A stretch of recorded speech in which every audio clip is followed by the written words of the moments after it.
네, 이 시간 우리가 함께할 하나님 말씀, 우리 마가복음 10장 우리 13절로 16절까지의 말씀 같이 살펴보도록 하겠습니다. 우리 예수님께로 이끌라라고 하는 제목으로 우리 신앙과 가정 네 번째 시간입니다.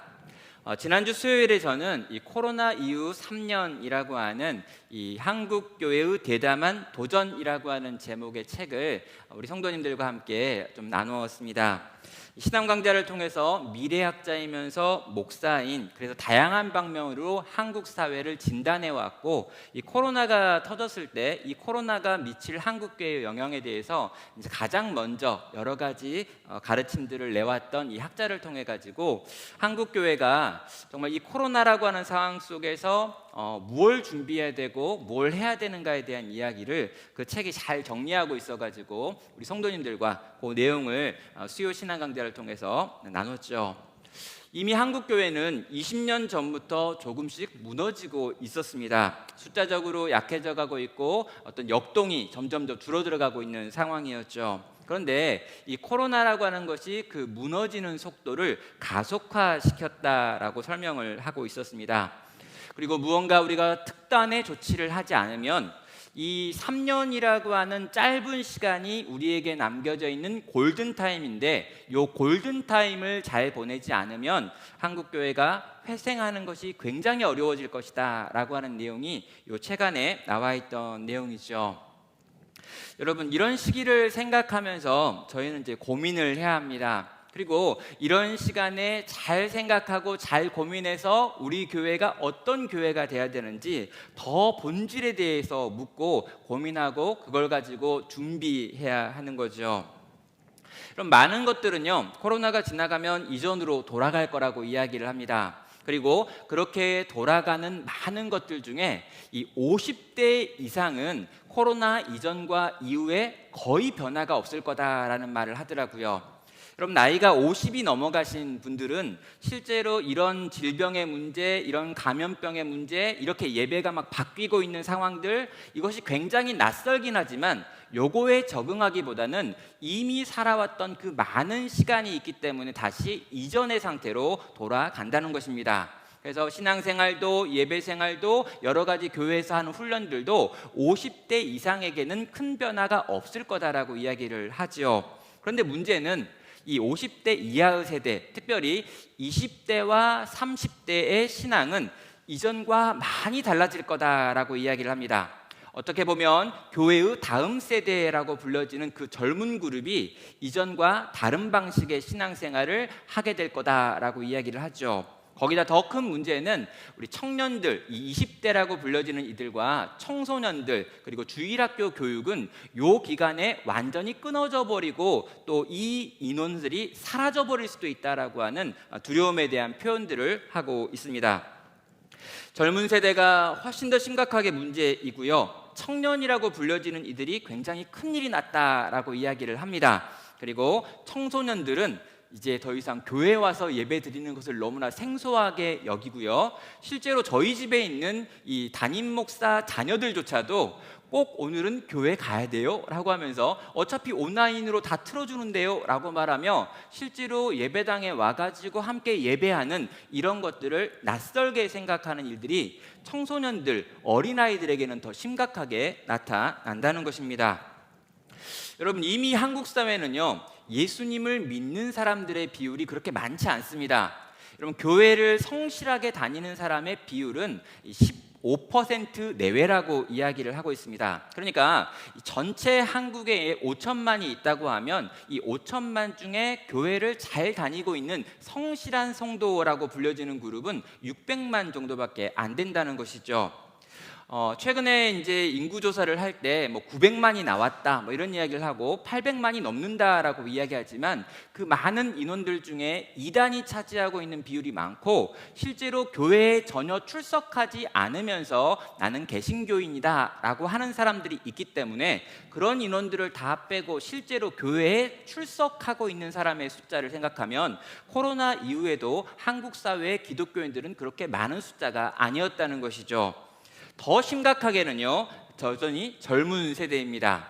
그 얼마 안 되는 600만이라고 하는 출석 성도 중에 그러면 얼마나 청년에 해당하는 사람들이냐라고 물을 때 그 인원은 현격하게 줄어들어서요, 20대 중에서 나는 교회에 정기적으로 나갑니다, 안 빠지는 사람입니다 라고 하는 사람의 비율은 5%가 넘지 않다라고 이야기를 하고 있습니다.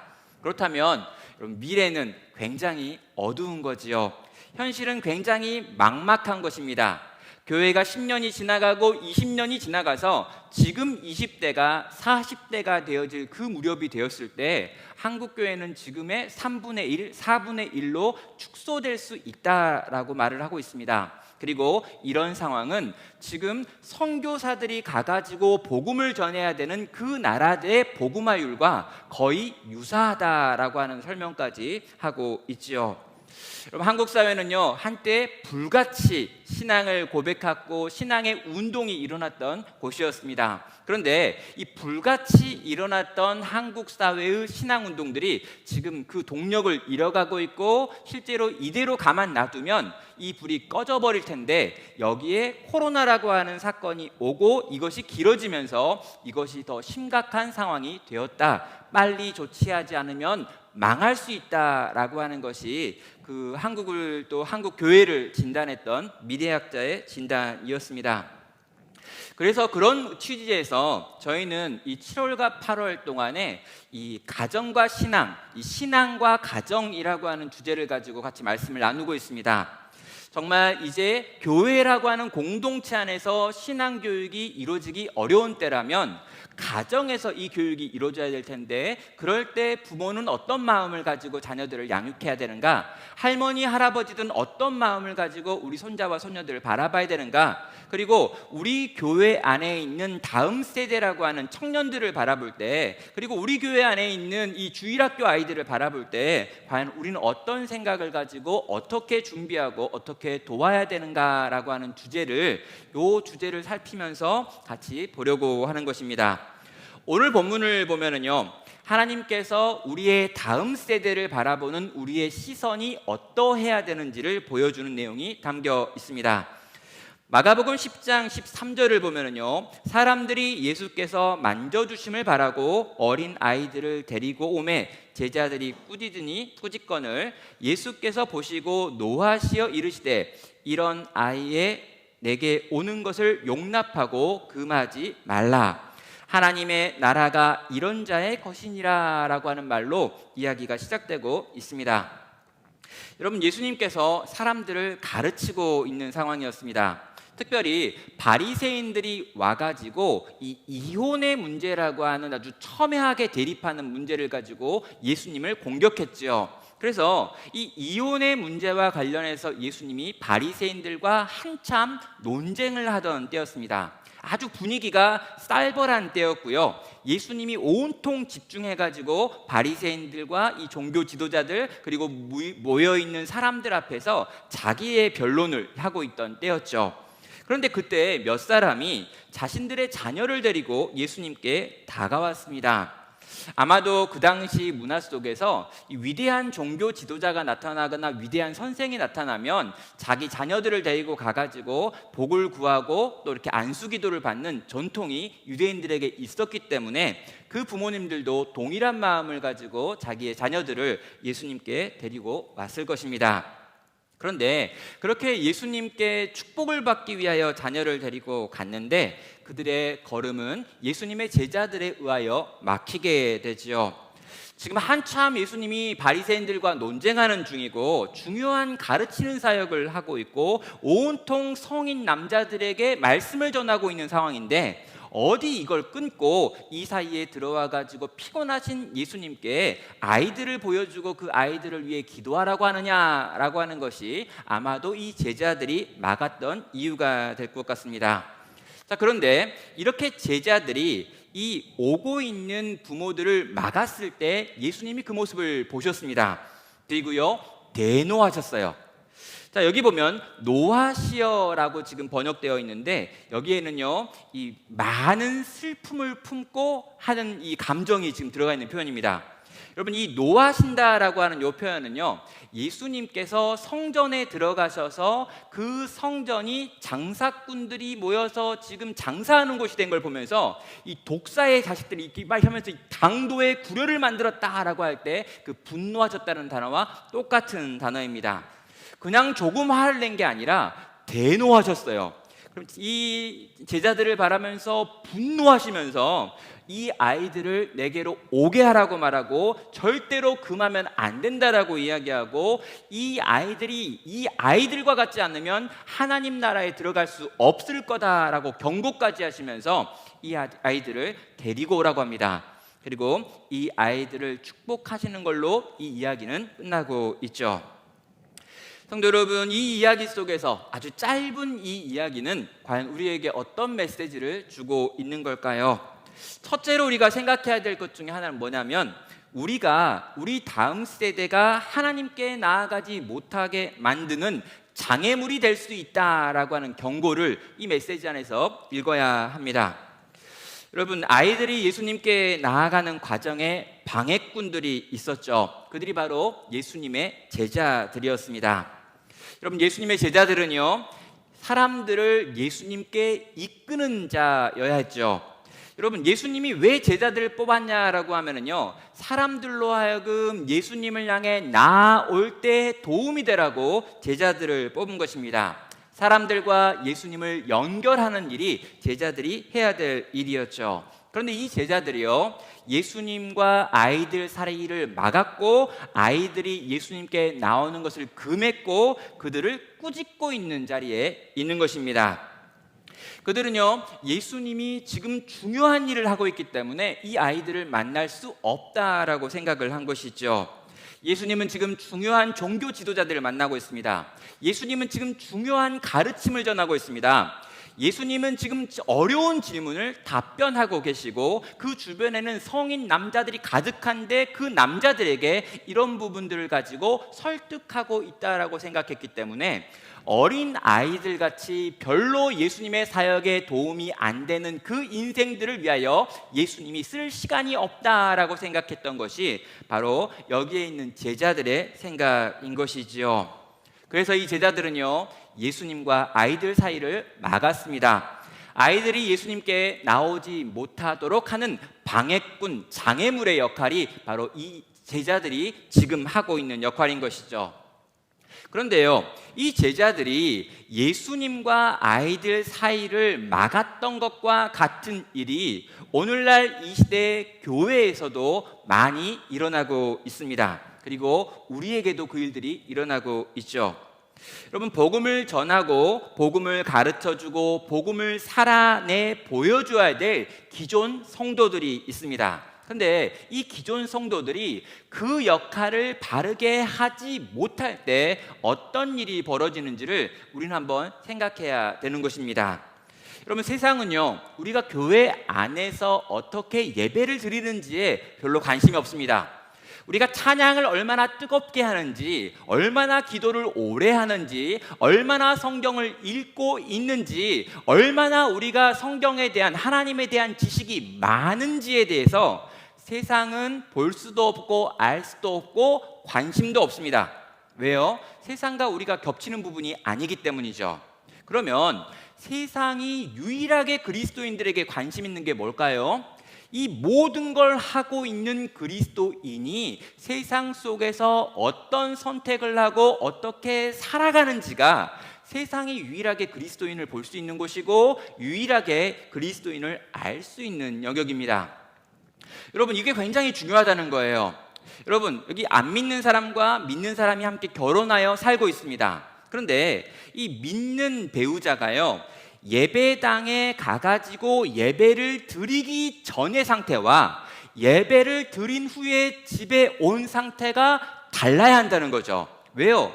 그 사람이 말하기를 하나님을 만나러 간다며, 거기서 말씀을 듣는다며, 마음을 토로하며 하나님께 기도한다며, 그렇게 영적인 것을 체험하고 누리는 시간이 예배의 시간이라며 라고 이야기했잖아요. 그러니까 예배당 가기 전에는 굉장히 상태가 안 좋았는데 예배당에 가가지고 예배를 드리고 돌아올 때는 거의 천사와 방불한 상태가 되어 있어야 한다는 거죠. 여러분, 이 변화를 세상은 보고요, 이 변화 속에서 당신이 드리는 예배는 참된 예배고, 당신이 만나는 신은 진짜 신이고, 당신이 듣고 있는 말씀은 사람을 변화시키는 말씀이군요 라고 하는 걸 느끼고 경험한다는 것입니다.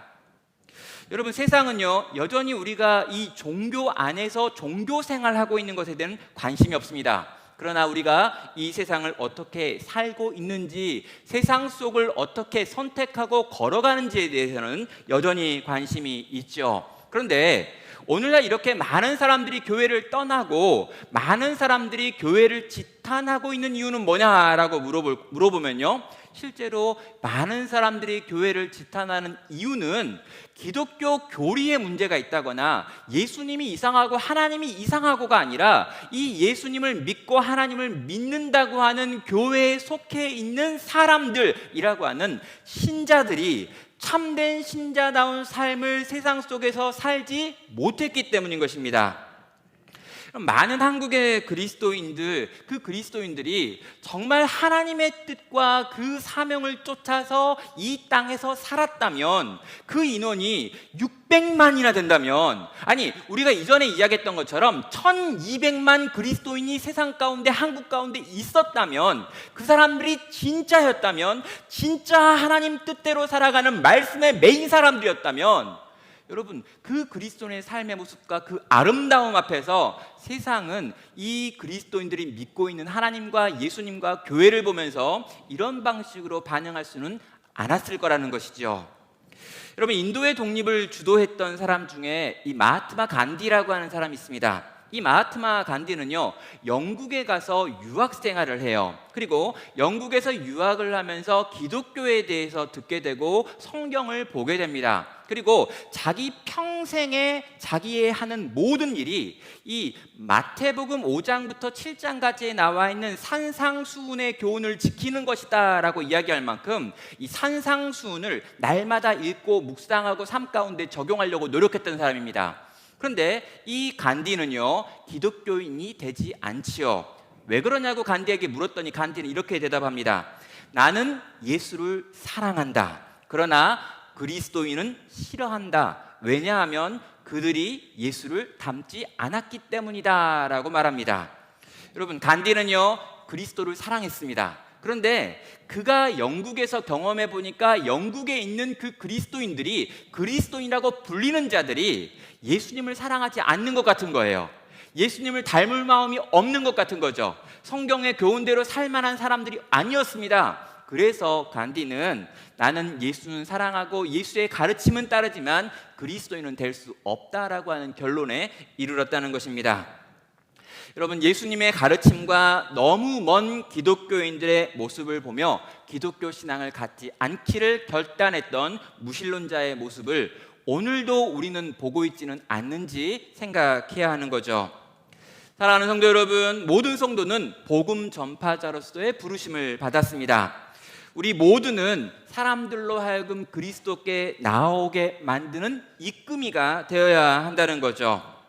그럼 더 중요한 뭐가 있을 거다라고 생각하는 분들이 있습니다. 정말 예수님의 그 놀라운 가르침을 내가 더 잘 정리해야지라고 생각할 수 있고요, 기도의 시간을 더 늘려봐야지라고 생각할 수 있고요, 또 하나님의 말씀을 내가 열심히 더 많이 읽어야겠다라고 생각하기도 합니다.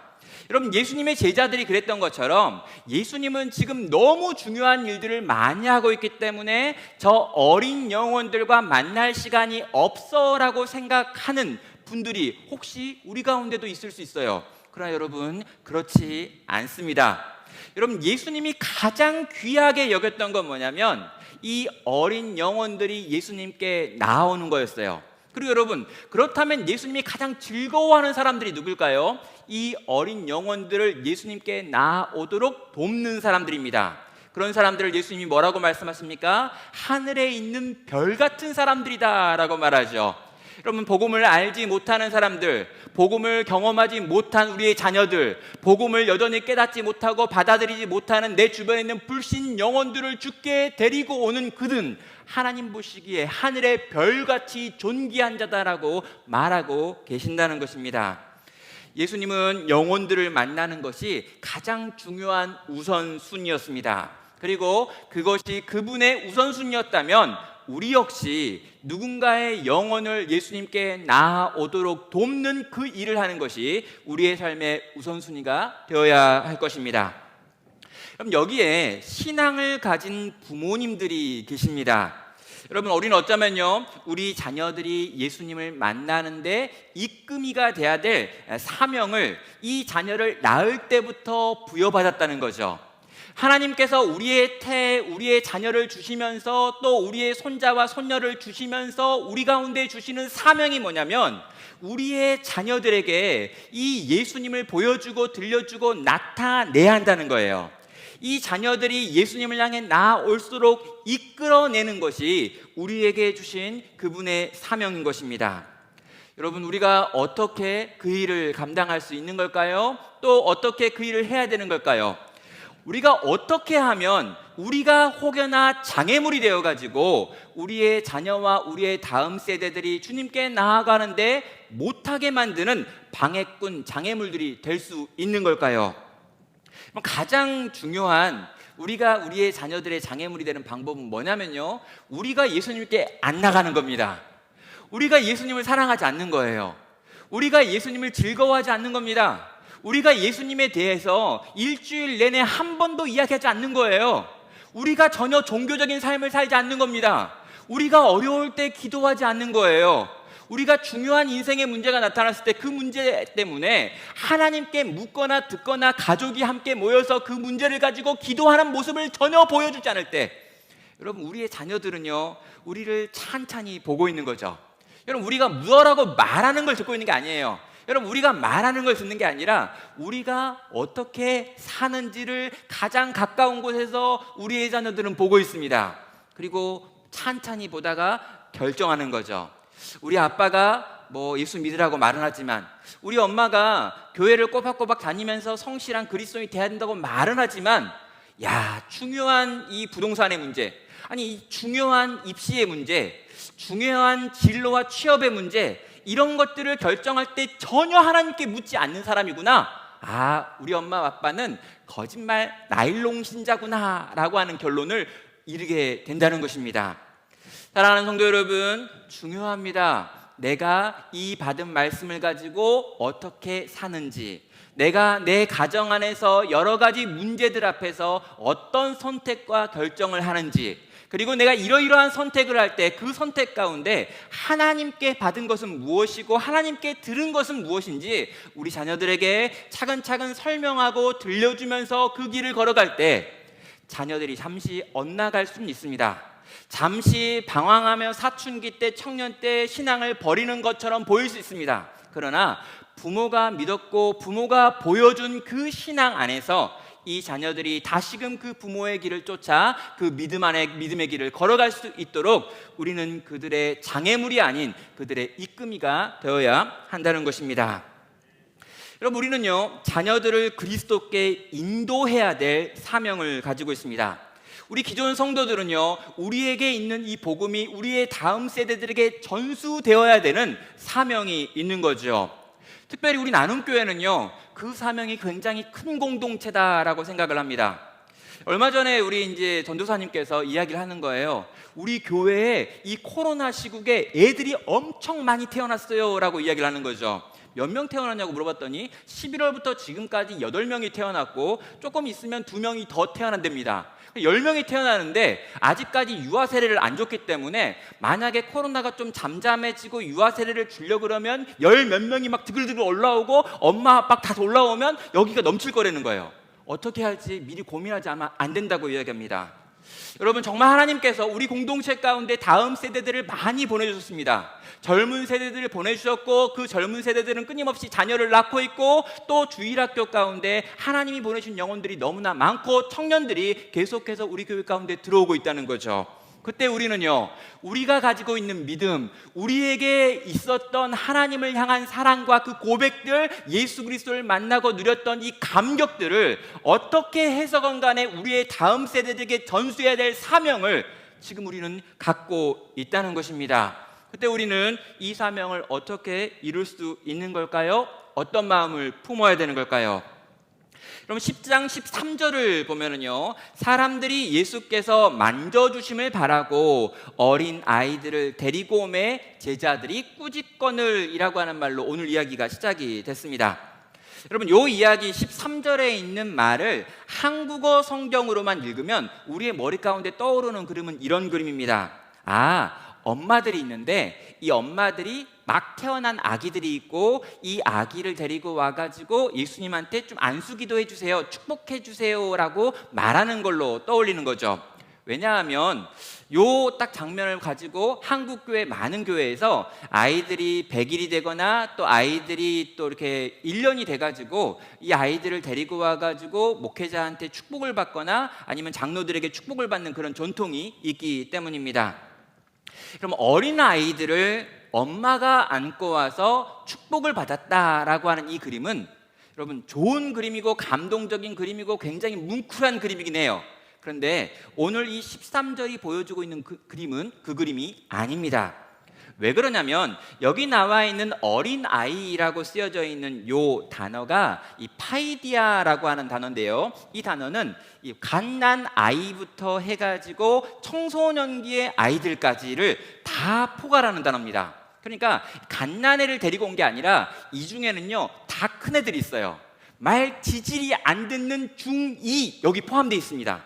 그러니까 애들을 예수님께 끌고 오는 게 쉽지 않은 그런 애들이 있었다는 거죠. 또 여러분, 여기 나와 있는 이 어떤 사람들이라고 말하는데 이 아이들을 데리고 오는 사람들에게 여성형을 쓰지 않고 남성형을 붙여가지고 말하고 있습니다. 그러니까 아빠가 데리고 왔다는 거예요. 그러니까 아빠가 왔으니까 엄마도 왔겠죠. 그러니까 그 부모가 자기들의 자식을 다 끌고 와가지고 지금 예수님께 어떻게든 한 번이라도 만져주십시오, 한 번이라도 기도해 주십시오, 한 번이라도 축복해 주십시오 라고 간구하고 있는 장면이 오늘 이 10장 13절이 보여주고 있는 전체 정확한 그림이 된다는 것입니다. 여러분, 이 그림을 생각하면은요, 우리가 뭘 해야 되는지를 좀 생각하게 됩니다. 여러분, 어린 아이를 두고 있는 엄마가 데리고 와가지고 축복을 받는 아주 이런 게 아니고요, 여러분, 이 일을 위하여 엄마 아빠가 다 동원돼야 된다는 거예요. 여러분, 신앙 교육은 엄마한테 맡기고 나는 돈만 벌어와도 돼 라고 말하고 애들과 운동만 해주면 되는 거 아니야 라고 말하는 아빠들이 요즘 같은 시대에도 종종 있습니다. 여러분, 이전에는 그런 게 좀 정상적이라고 이야기했고 이전에는 다 그랬으니까 별 문제가 안 된다고 하지만 요즘 같은 시대에도 자녀들의 신앙 교육은 엄마의 몫이다 라고 생각하는 분들이 종종 보여요. 그렇지 않습니다. 자녀들의 신앙 교육은 부부의 몫이고 심지어 가장의 몫이다라고 이야기를 하고 있는 거죠. 또 생각합니다. 여러분, 이 갓난 아이 때 내 말을 잘 들을 때 영아부, 유치부 때까지는 이렇게 할 수 있지만 애가 조금만 머리가 커가지고 초등부만 들어가도 이제 내 말 잘 안 듣고 애가 중등부 들어가고 고등부 들어가면 내가 어떻게 이 아이들에게 영향을 미치며 예수님께 이 아이를 데리고 갈 수 있겠느냐라고 말하며 이제는 네가 알아서 해라 라고 생각하는 분들이 종종 있는데 그렇지 않다는 것입니다.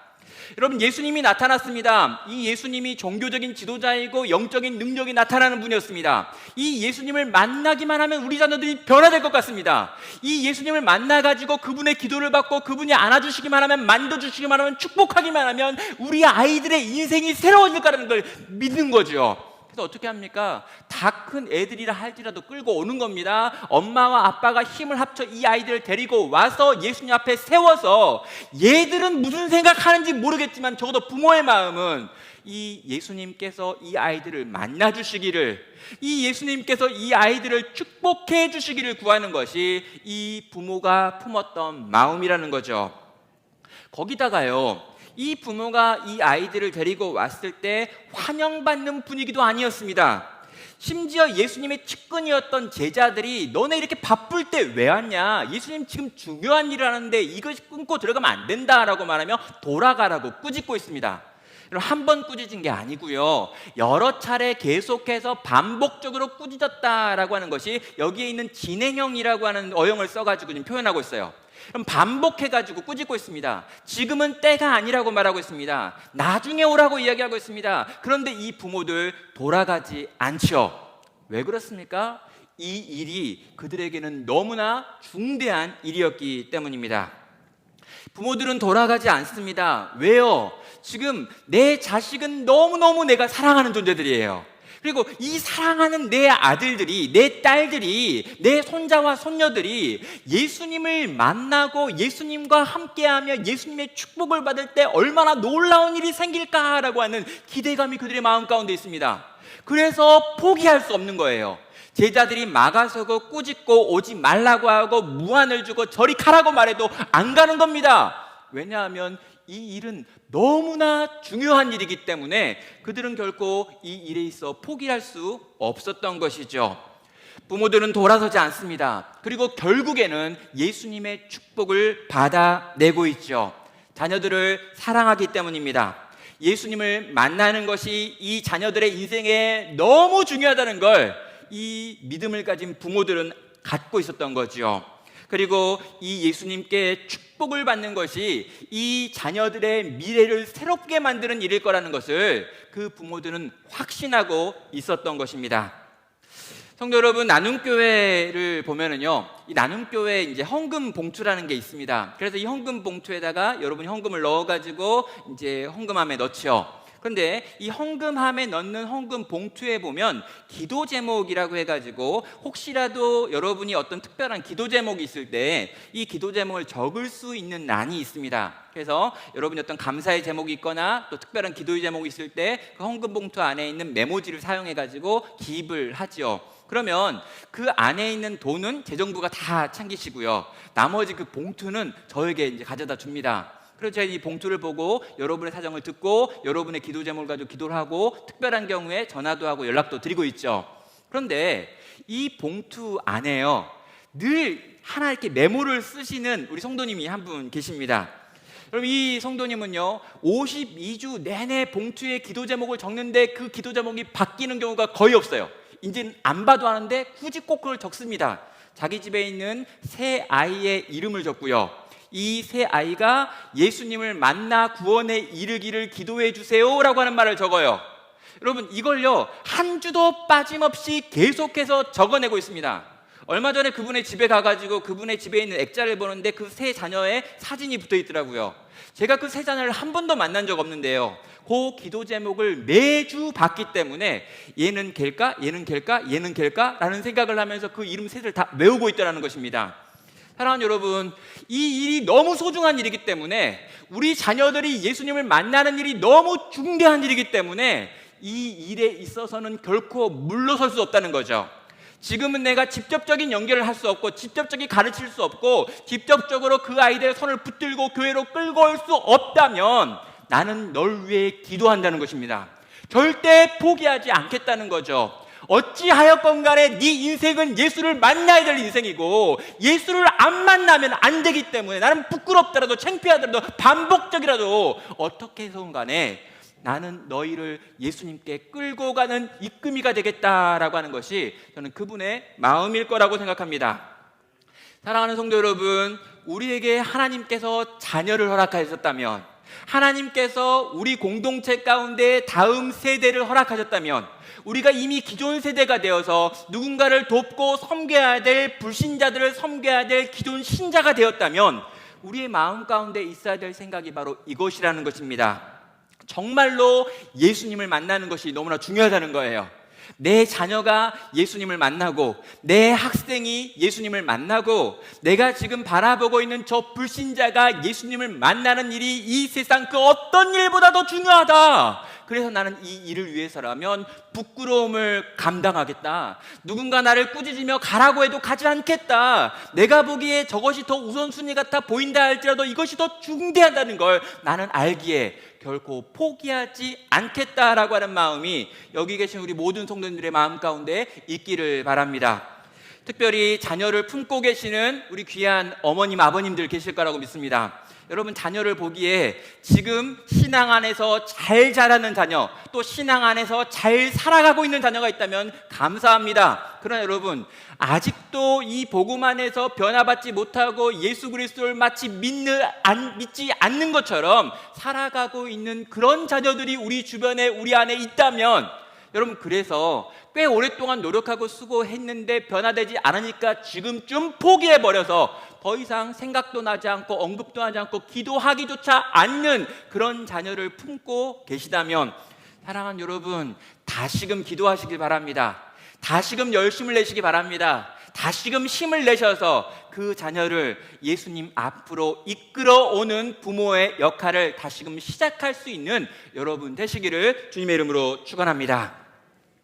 여러분, 이렇게 우리가 우리의 자녀들, 우리의 다음 세대들, 우리의 믿지 않는 연약한 영혼들을 섬겨야 될 의무가 있습니다. 그런데 이 섬김이요, 단지 그냥 그들을 위해서 그들에게 좋은 것으로 끝나지 않는다는 것을 이 어린아이들을 통해서 주님은 또 보여주고 있습니다. 그럼 이 아이들을 통해서 주님이 우리에게 가르쳐 주시는 것이 15절에 있죠. 내가 진실로 너희에게 이르노니 누구든지 하나님의 나라를 어린아이와 같이 받들지 않는 자는 결단코 그곳에 들어가지 못하리라 라고 말씀하고 있습니다. 여러분, 어린아이들이 가지고 있는 여러 가지 특성들에 대해서 어른인 네가 배워야 한다 라고 지금 말하고 있는 게 아니죠. 여러분, 어린아이들은요, 천사가 아닙니다. 가끔 천사처럼 보이지 결코 천사가 아니라는 걸 키워보신 분들은 다 알 거라고 생각해요. 가끔 천사처럼 보입니다. 옷 잘 입혀놓고 밥 잘 먹이고 옷 다 씻겨놓고 잠깐 천사처럼 보이고, 그 외에 대부분은요 아귀처럼 보인다 이런 얘기도 있더라고요. 끊임없이 먹고 싸고 하는 그 모습. 근데 여러분, 그게 아이들일 수 있습니다. 그럼 아이들은요 기본적으로 죄인입니다. 걔들도 죄성을 가지고 있고 자기 중심성을 가지고 있고, 여러분, 이 순진한 것처럼 하지만 또 막 이렇게 아주 이상하고 이런 것들이 막 있다는 거죠. 여러분, 이 아이들이 가지고 있는 이 모든 것들을 다 배워야 우리가 하나님 나라에 들어간다라고 말하는 게 아니고요, 이 아이들이 가지고 있는 어떤 특정한 한 것, 하나의 어떤 성격, 성품, 특성을 우리가 배워야 그 나라에 들어간다라고 말합니다. 무엇일까요? 여기 이 아이들이 보이고 있는 단순한 신뢰라고 하는 것입니다. 여러분, 예수님께서는 이 땅에 오셔서 하나님의 나라가 임했다라고 선언을 했습니다. 그런데 하나님의 나라가 임했다라고 선언하면서 예수님이 하나님 나라 복음을 선포했을 때 이 선포된 하나님 나라 복음을 믿는 사람들이 별로 없었어요. 왜요? 눈에 보기에 별로 바뀌는 게 없었거든요. 정말 하나님 나라가 임했으면 이 임한 하나님 나라가 로마를 무너뜨릴 거라고 생각했는데 로마는 여전히 잘 있습니다. 그리고 그리스도인들과 하나님을 믿었던 사람들, 그들을 핍박했던 자들이 망할 거라고 생각했는데, 악인들이 산에서 끊어질 거라고 생각했는데, 하나님 나라가 임했다라고 예수님이 선언하고 선포했음에도 불구하고 그런 현상들이 나타나지 않았을 때 사람들은 잠깐 동안 와, 뭔가 왔나라고 생각했지만 실상은 그 일이 일어나지 않기 때문에 그 하나님 나라가 왔다는 걸 믿지 않았던 것이죠. 그래서 바리새인들이 와가지고 예수님한테 이렇게 시험하고 있는 겁니다. 종교 지도자들이 와가지고 진짜 너 무슨 말을 하려고 이 땅에 온 거니? 라고 하면서 사실 유무를 확인하려고 여러 번의 논쟁이 일어나고 있던 거죠. 예수님은요, 이런 논쟁이 너무 힘들었습니다. 분명히 하나님 나라가 임했고 그 임한 나라가 지금 확산되어 가고 있음에도 불구하고 지금 그것이 단지 눈에 보이지 않는다는 이유 때문에 그 하나님 나라 복음과 그 진리의 말씀 앞에 반응하지 않는 어른들, 딱딱하게 굳어져 있고 온통 눈에 보이는 것만 믿는 그 인생들을 바라보면서 이 어린아이들이 가지고 있는 특별한 특징, 이 단순한 믿음이라고 하는 요소를 언급하고 있는 것이죠. 그럼 이 어린아이들은 어떻습니까? 이 어린아이들은요, 아버지가 말하고 어머니가 말하는 그 내용이 무엇인지에 따라서 그 논거를 다 살펴보고 이해를 하고 납득을 해서 믿는 게 아니라, 여러분, 그가 그것을 말하면 그 내용에 대하여 믿는 믿음을 가지고 단순한 믿음 속에서 움직인다라는 것입니다. 하나님 나라가 임했다. 지금 단지 눈에 보이지는 않지만 그 하나님 나라가 내가 이 땅 가운데 오는 것을 통해 가지고 임했고 점점 더 확산되어 갈 것이고 언젠가 완성되어져 갈 것이다, 완성될 것이다 라고 하는 그 하나님 나라 복음과 그 진리의 말씀 앞에서 그 복음을 어린아이들은 순수하고 순전하게 받아들이고 정말 그것이 우리 가운데 왔구나 라고 생각하면서 즐거워하고 그것을 누리면서 기뻐하면서 이 땅에서 춤추며 살더라는 거죠. 아이들은요, 아이 같은 마음을 가지고 있는 성도들은요. 여러분, 모든 걸 다 이해하려고 합니다. 어른들은요, 납득을 시켜달라고 이야기하죠. 눈에 보이는 뭔가 증거를 대라고 이야기합니다. 그런데 여러분, 우리가 모든 걸 다 이해할 수 있습니까? 우리가 모든 걸 다 알아서 순종합니까? 여러분, 우리가 우리 앞에 펼쳐져 있는 모든 상황들에 대한 답을 다 가지고 있나요? 여러분, 우린 그렇지 않고 그럴 수 없는 존재들입니다. 하나님께서 우리 가운데 들려주시는 어떤 것 가운데 많은 것들은 우리가 지금 우리의 수준으로 이해할 수 없는 것들이에요. 그때 우리는 어떻게 합니까? 하나님께서 우리 가운데 말씀하신 것이기 때문에 그것을 믿는 믿음을 발동해야 한다는 거죠. 왜? 하나님은 선하시고 능하시며 나를 사랑하시고 내 인생 가운데 당신의 계획을 가지신 분이시기 때문에 그분이 내게 이렇게 말한다면 그것은 참일 거야 라고 우리는 믿음으로 받아들이는 것입니다. 성도 여러분, 이게 되게 중요한 거예요. 여러분, 아빠가요, 자식을 바라보면서 이 자식을 키우는 과정에서 여러 가지를 말합니다. 근데 이 자식이 어렸을 때는요, 아빠가 말하면 그건 그냥 사실인 줄 알아요. 왜요? 아빠는 슈퍼맨이니까, 아빠는 천재니까, 아빠는 박사님이니까, 아빠는 모든 걸 다 알고 있고 모든 걸 다 할 수 있는 분이라고 생각하니까, 그래서 아빠가 말하면 네라고 대답합니다. 근데 조금 크면요, 아빠가 수학을 못하는 건 줄 확인하게 돼요. 아빠가 영어 발음이 좀 꼬이는구나 라는 걸 느끼게 되죠. 점점 아빠는 슈퍼맨이 아닌 거죠. 그리고 아빠가 못하는 게 많이 보이면서 뭐라고 말합니까? 아빠가 뭘 말하면 왜요? 라고 물어보는 거죠. 그리고 좀 더 말하면은요, 아닌데요? 이렇게 이야기하는 거죠. 지가 생각해 보니까 아닌 게 너무 많은 거죠. 맞습니다. 아빠는 그런 존재고 엄마는 그런 존재입니다. 그러나 우리 하나님은 그런 분이 아니란 말입니다. 그럼 하나님은요, 여전히 온 세상을 창조하시는 분이시고요, 여전히 온 세상을 이끄시는 분이시고요, 가장 지혜로운 분이시고 전능하신 분이시고 전지하신 분이십니다. 근데 그분이 우리를 사랑하세요. 그리고 그 사랑으로 우리의 길들을 인도하시고 이끄시는 분입니다. 그런데 이해가 안 될 때가 있죠. 왜 그분이 나를 이렇게 인도하시는지, 왜 우리의 인생을 이렇게 이끄시고 계시는지, 왜 한국교회를 이렇게 가게 하고 있는지, 왜 이 세상 가운데 2020년에 이런 일들이 벌어지는지, 왜 질병이 이렇게 나타나가지고 확산돼가지고 수없이 많은 사람들이 죽어가고 있는지, 이게 왜 이렇게 길어지는지 모르는 일이 투성입니다. 근데 여러분, 그때 우리는 어떻게 되죠? 그래도 하나님은 선하시다라고 하는 걸 믿는 겁니다. 그래도 풀은 마르고 꽃은 시들지만 여호와 하나님의 말씀은 영원토록 세세토록 무궁하다라고 하는 걸 믿는 거죠. 그 믿음을 가지고 그 믿음을 고백하며 그 믿음에서 나온 소망을 바라보며 오늘이라고 하는 시간을 사랑하며 섬기며 살아가는 것이 이 땅을 사는 성도의 삶의 방식인 것입니다. 그럼 아이들은요, 이런 게 있었다는 거예요. 아주 작고 소소하지만 아주 작은 거지만 그것이 권위자의 말이라면 그 권위자의 말에 대하여 네, 알겠습니다 라고 하고 있습니다. 그럼 부모가 아이들의 손을 붙잡고 좋은 분 만나러 가자라고 하고 가니까 그 예수님이 어떤 분인지를 모르지만 지금 따라가고 있다는 거예요.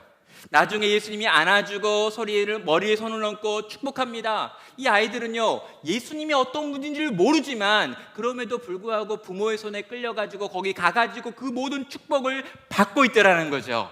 이게 하나님 나라 백성의 특징이고 너희는 이 특징을 가져야지만 그 나라에 들어갈 수 있다라고 말씀하는 것입니다. 성도 여러분, 우리 자녀들에게 신앙교육을 할 때 우리가 뭘 배울까요? 여러분, 우리가요, 믿지 않는 자들에게 복음을 전할 때 어떤 것들을 배우게 되는 걸까요? 여러분, 이 믿지 않는 자가요, 믿음을 갖게 되는 과정에서 정말 나조차 잘 믿을 수 없는 그 복음 앞에 감격하는 걸 봅니다. 여러분, 우리 새가족부에서요, 늘 느끼고 경험하는 일 중에 이미 알고 있던 그 복음의 말씀을 새가족들한테 전하는 데게 큰 기쁨이 있더라는 거예요. 왜요? 불신자가 변화되는 것, 불신자가 그 복음을 받아들이는 것, 그리고 어린아이들이 주께 돌아와서 천진하게 하나님을 예배하는 그 장면을 보고 있는 어른들의 마음 가운데, 기존 신자들의 마음 가운데 내가 어떻게 처음 하나님을 믿게 되었는지 다시금 떠올리고 생각하게 만드는 일이 있기 때문입니다. 여러분, 우리 다 알아서 믿게 된 거 아닙니다. 다 이해해서 믿게 된 게 아니에요. 어느 날 내 인생 가운데 찾아온 이 복음의 말씀이 믿어지었고 그 믿어진 복음 때문에 감격하며 춤추며 그 나라로 기쁘게 들어갔었죠. 여러분, 그 기쁨을 어떻게 다시 회복할 수 있습니까? 우리가 또 다른 누군가에게 이 복음을 전하는 일을 감당할 때, 우리가 우리의 자녀들에게 이 복음의 말씀을 들려주고 가르치며 예수님께 이끄는 일을 할 때, 그 자녀들이 예수 앞에서 춤추고 노래하고 기뻐하고 찬양하는 걸 들을 때 우리도 동일한 기쁨을, 동일한 감격을 다시금 누리며 그 천국 백성이 누려야 될 기쁨과 감격의 나라로 들어가게 된다는 것입니다. 이 모든 말씀의 결론에 해당합니다. 16절에 있죠. 그 어린 아이들을 안고 그들 위에 안수하시고 축복하시니라. 여러분, 예수님께서 이 아이들을 다 불러 모았습니다. 그런데요, 그 아이들을 안았다라고 말하는데 몇 명씩 떼거리 이렇게 안았다는 게 아니에요. 하나하나 다 따로따로 안으셨습니다. 그리고 하나하나 다 그들의 머리 위에 손을 얹었습니다. 그리고 그 아이들 하나하나를 그 아이들의 결에 맞게 하나하나 축복하고 계십니다. 그리고 이 축복을 끝내고 이 아이들은 돌아가게 되는 거죠. 여러분, 예수님은요, 그 아이들을 데리고 온 그 부모의 믿음의 근거에서 그 다가온 자녀들 전부를 그분이 할 수 있는 최고의 축복으로 축복하시는 분이었다는 것입니다. 사랑하는 우리 젊은 세대에게 간절히 부탁드립니다. 또 화면 앞에 앉아 계신 우리 어머님, 아버님들에게도 간절히 부탁드립니다. 우리의 자녀들을 믿음으로 키우기 위하여 다시 한번 결단하십시오. 우리 자녀들을 예수님께 인도하려고 다시 한번 다짐하십시오. 그리고 그 일에 열심을 내십시오. 여러분, 여러분의 믿음을 보고 여러분의 자녀가 주님의 품에 안기고 주님이 안수하시고 주님이 축복하신다라고 오늘 본문이 말씀하고 있기 때문입니다. 주님의 축복과 주님의 안수와 주님의 안아주심을 경험한 그 아이들의 인생은 어떻게 되는 걸까요? 그럼 몇 명의 아이들이 예수님께 안겼는지 모르겠습니다. 몇 명의 아이들이 예수님의 축복을 받았는지를 몰라요. 여러분, 성경에서 그 이후에 이 아이들이 어떻게 됐는지를 기록하지 않기 때문입니다. 그런데 여러분, 없을까요? 여러분, 있습니다. 누굴까요? 여러분, 아타나시우스라고 하는 사람이 있는데, 이그나티우스라고 하는 사람이 있는데요, 이 초대교회 안디옥 교회의 세 번째 담임 목사였습니다. 이 교부 이그나티우스죠. 이 이그나티우스가 세 편의 편지를 쓰고요, 이 세 편의 편지가 지금도 남아 있습니다. 그런데 이 세 편의 편지 중에 한 편지에 무슨 이야기가 있냐면요, 내가 그때 예수님의 품에 안겨서 예수님의 기도를 받았던 어린 아이였습니다 라고 하는 내용이 있는 거죠. 여러분, 초대교회의 선교의 가장 중심이 되었던 안디옥 교회의 교부가 바로 이때 그 축복을 받았던 사람들 중에, 그 어린아이 중에 한 명이었던 것입니다. 저는 나머지 아이들이 어떻게 되는지 모릅니다. 그러나 제가 확신하건대 예수님께서 직접 안아주시고 직접 손을 얹고 직접 축복했던 그 아이들 가운데 어느 하나도 인생을 대충 허무하게 살다 끝나지 않았을 것을 확신합니다. 사랑하는 성도 여러분, 우리의 역할은 이 아이들, 이 영적인 아이들, 이 불신자들, 이 우리 주변에 있는 연약한 영혼들, 내게 속한 하나님이 내게 보내주신 내 몸 안에서 태어난 자식들, 그리고 내 손자와 손녀들, 이미 교회 안에 들어와 있지만 잘 못 사는 아이도 있고, 이미 이 교회를 떠나버려서 바깥에서 살고 있어서 내 마음 한구석에는 이미 포기했다고 생각하는 그 자식이라 할지라도 그 모든 내게 주어진 영적인 자식들을 다시금 주님께 데리고 나와 그 주님께서 축복하도록 만드는 그 귀한 이끌미의 사명, 예수님께 영혼을 이끄는 자의 사명을 감당하는 저와 우리 모든 성도들과 나눔교회 지체들 되시기를 주의 이름으로 축원합니다.